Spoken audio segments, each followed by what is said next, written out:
நம் ஆண்டவர் இயேசு கிறிஸ்துவின் நாமத்தினால் மகிழ்ச்சியும் சமாதானமும் நம் அனைவரோடும் இருப்பதாக. திருத்துதர் பணிகள் 7:43-53 முடிய.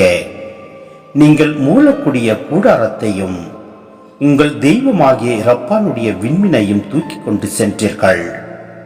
நீங்கள் இந்த சிலைகளை வணங்குவதற்கென்றே செய்தீர்கள்.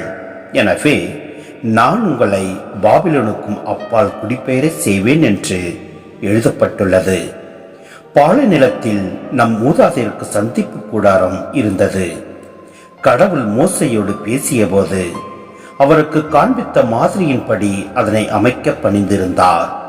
பின்பு நம் மூதாதையர் தங்கள் முன்பாக கடவுள் விரட்டியடித்த வேற்றினத்தாரின் நாடுகளை யோசேவின் தலைமையில் கைப்பற்றிய போது அவர்கள் தங்கள் தந்தையிடமிருந்து பெற்றிருந்த அந்த கூடாரத்தையும் கொண்டு வந்தனர்.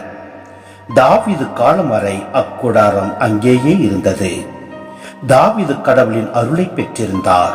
எனவே அவர் யாக்கோப்பின் வீட்டார் வழிபட கடவுளுக்கு ஒரு உறைவிடம் அமைக்க விரும்பி அவரை வேண்டிக் கொண்டார். ஆனால் கடவுளுக்கு கோவில் கட்டி எழுப்பியவர் சாலமோனே. உன்னத கடவுளோ மனிதர் கையால் கட்டிய இல்லங்களில் குடியிருப்பதில்லை என்று இறைவாக்கினர் கூறியது போல, விண்ணகம் என் அரியணை, மண்ணகம் என் கால்மனை.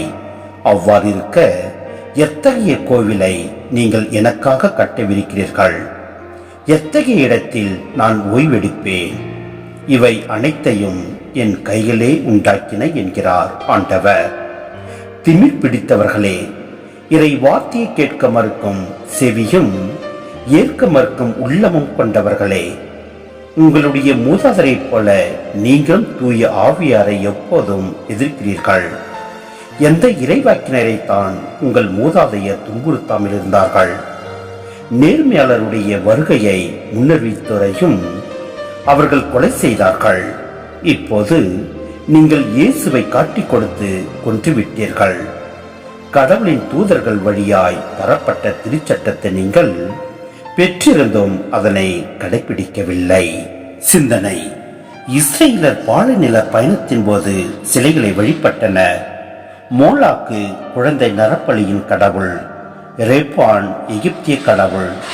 இஸ்ரேலர் அசிரிய கடவுள்களை வழிபட்டதை ஆமோசும் கண்டித்தார். ஸ்தேவான் கோவிலுக்கு எதிராக பேசினார் என அவர்கள் குற்றம் சாட்டினார்கள்.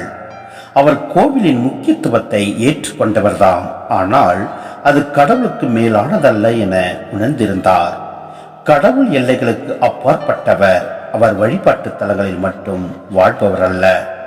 நம்பிக்கை கொண்டு அவரை வரவேற்கும் இதயங்களில் அவர் வாழ்கின்றார். சாலமோன் தாம் கட்டிய கோவிலை அர்ப்பணித்த போது ஜெபிக்கையில் இதை உணர்ந்திருந்தார். கடவுள் நம்மில் வாழ விரும்புகின்றார். பல இறைவாக்கினர் துன்புறுத்தப்பட்டனர், சிலர் கொல்லப்பட்டனர்.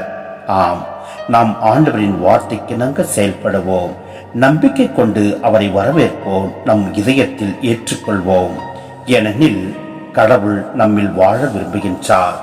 எனவே நம் ஆண்டவரில் முழு நம்பிக்கை வைத்து செயல்படுவோம். எல்லாம் அல்ல இறைவன் நம்மை நிறைவாய் ஆசீர்வதிப்பார். ஆமேன்.